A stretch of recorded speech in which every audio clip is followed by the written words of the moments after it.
Welcome at Vodafone Firestarters. We are a platform for innovation and inspiration. We are a traveling talk show talking about topics like art, music, fashion, and tech, of course, because we are now landed at Picnic 2012 here in Amsterdam at the iFilm Institute. Topic of today is gaming, and more specific, the benefits of gaming. Will World of Warcraft heal the world? That's the question of the day, and I've got two guests here on my left-hand side. Bonnie Shaw, originally from Australia, and Toby Barnes from the UK. And my co-host of today is Lucas Tieleman. Toby, you're working for AKQA, yep. Based in London. You've got a good example of what your products are, because Champions League is about to begin. Yep. And we heard you've got a fine product made for Heineken. Yeah, so we a couple of years ago now, we talked to Heineken and about the sponsorship of the Champions League. They were interested to talk to people in a very different way than they'd done before. And Champions League is interesting for a lot of people. They watch it at home. It's not necessarily a go down the pub and watch it. And often for many people, some of the people really into the teams, and others are they don't know the team, so they want to watch the football. So we designed a product called Star Player that we'd like to show you a little bit of. Yeah, we've got a short clip. Let's have a look. The UEFA Champions League is watched by over 1 billion people worldwide, often on their own at home. We wanted to make their TV experience more like being a fan in the stands. More active, more social, more thrills. This is Heineken Star Player. Star Player gives you skin in every game. Prove your football instincts by responding live to critical match moments. Anticipate and react in real time as the game plays out, just like the teams on the pitch. Stay one step ahead of the action as you create a stake in every shot, corner, free kick or penalty. Dialing up the tension and getting right inside the game. So no matter who's playing, you'll have a reason to celebrate. Star Player is a world first, exploiting the opportunities of dual screening and connecting viewers with their social network, either via the Star Player iPhone app or the Facebook platform, allowing them to create leagues to compete with their friends and the world, choosing any fixture to play along live, and, as the countdown begins, get in the game. Is it like gambling, but without winning the money? Or? Yeah, there's no money involved, and I think that the important thing is it's around, from my point of view, it's around engagement. So it's a lot of, it's not so much about predictions, saying okay, the score's going to be X and the score's going to be 4-0. It's more about playing along with the game. So it's about those little small moments of, as you saw in penalties and free kicks and throw-ins, of suddenly saying, do you know what, this is going in? No, it's not. And enabling those kind of moments of interaction at a short notice rather than the long-range prediction. Because the problem with the prediction is you say it's 4-0 and you might as well go back to the pub and then come back. Did I win? Did I not? This is much more about actually playing along with the game and feeling like you're part of it. And how many downloads already? No, we haven't got this. None. That wasn't the right answer. So we have some people in the audience who helped to actually build the product. So I always look to them for the actual specifics. Okay. The answer's millions, apparently. Ah, of course. You're a football fan yourself, or? No, I'm not. I'm more of a basketball fan. I am. So I'm just desperate to try and make a basketball version. And one more thing about you. I read you are like a personal advisor of Boris Johnson, the mayor of London. So now and then you drink a cup of tea and then you chit-chat about the world. I have had tea with Boris Johnson. Yes, that is true. I'm a member of the Digital Advisory Board for London. Bonnie Shaw, like I said, you're from Australia, living now in the US. You call yourself the Dean of Awesome. What is it? So I moved to DC about 2.5 years ago and was the founding dean of the Awesome Foundation DC. Awesome Foundation is part of a worldwide network of micro-philanthropy chapters. It was founded by a guy called Tim Huang in Boston about 3 years ago. And I brought it to DC, set it up, and have a board of between 10 and 20 people that actively contribute $100 cash of their own money every month. We open up a platform for anyone in the local community to apply with an awesome idea. And then we vote, we pick one, and we hand over $1,000 cash in a brown paper bag, no strings attached. Wow. What is your main field of expertise? So I started my career as a landscape architect and urban designer. I used to design cities for millions of people in China and the Middle East. I moved into participatory planning and community regeneration, working very closely with communities to help create new visions and new places. And then I moved into digital strategy and online engagement through the creation of a simultaneous worldwide photographic treasure hunt and game that used a lot of social media about 6 years ago. Another project is 24-hour city project. Yes. And I think we've got a short clip of that.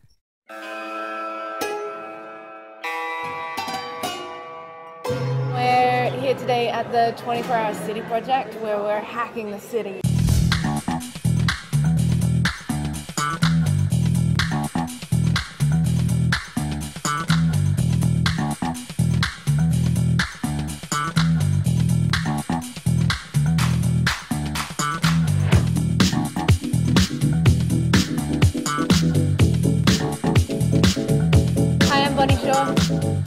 I'm Danny Harris. And I'm Julia Kleiber. The three of us are national delegates to the Intelligent Cities project. 24-Hour City Project was a project that came out of a partnership with the National Building Intelligent Cities Initiative.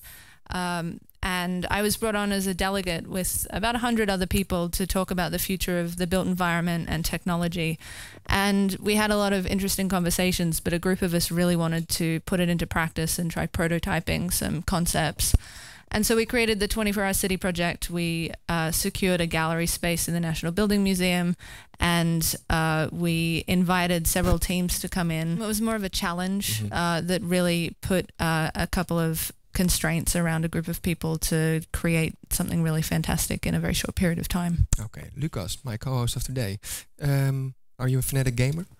Well, it depends. I see you've got I have a fuel band, so I game all day, and then I have an Xbox, and I slay a lot of people at night. And I have my regular iPhone games for when I'm in a traffic jam or in the train or on the toilet. Let's start with the discussion. First, we're going to see a short clip, and then the proposition.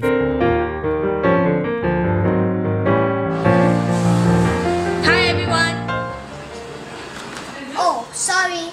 Hi everyone. We got a request from Datalink 777. He requested us to touch on the topic of iPhone and iPad and the impact of them on the children. Good topic. Kids nowadays are very addicted to iPad and iPhone games. Right, Dr. Tietia? Sorry, what again? It's just one problem. As you can see, kids these days, they cannot concentrate because they play too much games. Right, Dr. Tietia?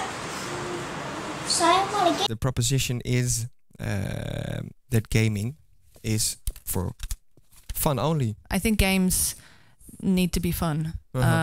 I think that you're seeing a lot of game mechanics used in a lot of industries to motivate people to do certain things for reward, for recognition. But I think for things to be a game, they really need to be enjoyable. They need to be fun. It starts with fun. Yeah, I think so. Yeah. Toby? I think that the interesting thing is trying to look at the difference between games and play. So often we talk about, rather than necessarily thinking of this as a game, I think of this as kind of playful design, which takes into account a lot of the game mechanics. It takes into game design about looking at how do you encourage people at early stages and how do you reward people, but not necessarily games. I think that the challenge of putting that word in front of things often turns people away from things, and it often puts in a situation which means that you have to achieve a certain goal. With a game, there's a final point, and all good games there's a final point, and you realise that the activities you've been doing hit something that give you a reward. Sometimes it's like the fuel band. It's much more about having playful design. A lot of the projects I wouldn't technically call that I work on. I wouldn't call games as such, but they're very playful. And they're designed to be fun and to push people towards creating something. And I think it's become part of a shortcut. People kind of just add, well, we'll make a game of it, therefore it will be fun. And actually I think that's inherently wrong. It's not about making something into a game will make it fun. It needs to be fun in the first instance, and therefore hopefully it will work well. But if you're adding games to something that inherently isn't enjoyable, it won't make it enjoyable because it's a game. What's the next step you should take then? After? Employ a game designer. The simplest thing is so many projects don't have a game designer who has spent the years kind of developing something. It's like getting someone to develop a film without a film director. That's what's happening in the game industry right now, right? Because if you look at iOS, for example, there's 180,000 games, and most of them are rubbish. Yes. So why is that the problem? So, but all right. So you work at that agency. So Pepsi comes to you and they say, "Oh, we want to have Farmville." You have this question. We build us a Farmville, a Pepsi Farmville. Yeah. So what do you say? No, we won't do that. Why would we do that? That's a silly idea. Really silly idea. There's Farmville. Why would we build Pepsi Farmville? All right. I've seen it happen a lot in journalism where where people will try and incite commenting or engagement through their sites and look to games to do that and try and install badging systems or points or leaderboard reward systems for commenting and engagement, and they try and call it a game, and it's absolutely not a game. But in a game there always has to be some kind of story element. Like I think a narrative is often important in certain types of games. I don't know, you probably disagree. But what do you mean I probably disagree? Is it like, have I got a thing somewhere in the notes that says, Toby will disagree with everything you say? Actually, I do disagree. She's like, unfortunately, that's probably true. I'll try not to disagree with everything. I think it's necessarily the case. So there are two camps in the kind of academic approach to gaming. One is a kind of a more narrative approach about there must always be a story, and another is much more around the sort of ludic approach, which has more to do with sports as well as various other things. And it's a pointless argument. It's a pointless academic argument, but we could have all day, which we will probably have this evening. But I think I'm more in that ludic camp. I think that often there are games that are very successful. I mean, Tetris is a really good example. There is a story to Tetris. There's a very in-depth narrative story. It's not a very good one, and most people who play it don't realise what that is. So I think that there is a lot of value. There are value to games that don't have any kind of stories. My favourite game at the moment is a game called Super Hexagon. It's made by one guy called Terry Kavanagh in the UK, and it's the hardest game I've ever played. There's no lives. There's one life. You die. That's it. It's over. But it's the most addictive thing I've found for a long time, and it's more like a toy in some way than an actual game. There is a point. It's how long can you survive. There are roles. It's definitely a game, but it feels more like a toy. And as soon as you die, you pick it up, and straight away you're doing it again. Before I joined AKQA, I built a game called Chrome Roma, which was a real-time game, a real-life game around travel. And I thought very much about that. I think this is true of everything that we build now. Is that there are three layers to things you build. There is the bottom layer, which is the real world, which is around location and around physical things and people and humans and atoms. There's a secondary layer, which is the network, which is the digital layer on top of that stuff that we're only starting now to kind of drill into and find out and make visible to people. But there's a third level, and there's a sort of a layer of whimsy or a layer of story. And what we found, and I think still, not enough people focus on this story level. Not enough people focus on, what happens when you're on the ferry and you're from the station and you're dreaming. You can't do something and you imagine you're Jason Bourne, or you're a spy coming here to do something. How does that interact? And we all do it, but we don't talk about it much.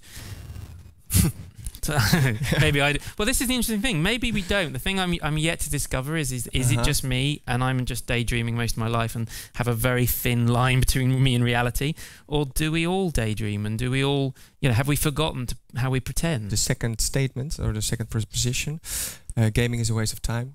We've got a short. Make a fucking line. Go down there. No rocket science. Ich will Amerikaner spielen!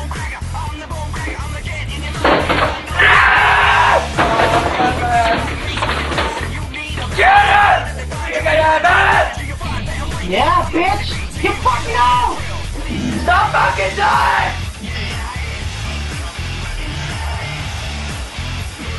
No! What? What the fuck are you doing? People getting excited, and people being excited in their home. That's not a bad thing. I mean, if you did a video of sports or all the fights you have in all when they're games, playing all night long and acting none like of those this? people were playing on their own. They were playing against other people. But there are addictive elements to gaming. No, there's not. Aha! Point 4 on my thing. No, there is no proven that so the thing around addiction, and there's a guy called from Sheffield University. Called Tom Stafford. Thank you, Aidan. This is good. I've got pointers in the crowd that can support me. There's a professor called Tom Stafford who works for Sheffield University, who's written a book called Mind Hacks, but has also looked at addiction across all sorts of areas.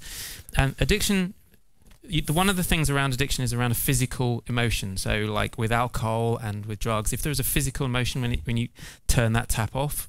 But with games, people get really angry when they're not allowed to play a game and really bothered but there's no actual physical reaction. So people aren't ever, there's no proof, there's no evidence ever anywhere in the world to say that games are addictive. I think if you look at, Jane McGonigal writes about this really beautifully, about how a lot of these collaborative gamings are teaching different types of skills now around how to work in teams and how to really work in a distributed manner, so that you're getting people all over the world that are forming teams and conquering missions together, which is echoing a lot of what we're seeing in the workplace now. So it's potentially teaching people real life skills that are going to be quite useful for them. We're a generation that kind of, some of us played a lot of games when we were kids, others didn't, and we sort of, some of us play games now, and there's still this issue around gaming. The younger generation, like all of them, they grew up with controllers, and they have just as much right to be in the living room as Disney has, or Pixar, or so on. So a lot of what you find is that the younger children are better at things like problem solving. A failure, so you die, you get up, you start again, you know, that doesn't matter, you carry on and do other things.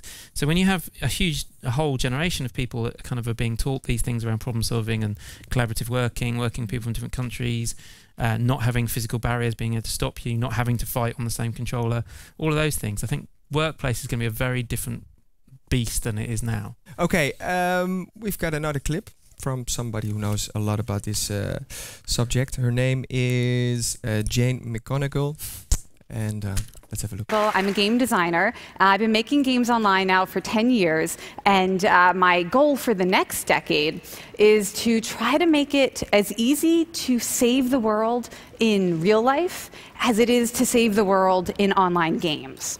Now, I have a plan for this, and it entails convincing more people, including all of you, to spend more time playing bigger and better games.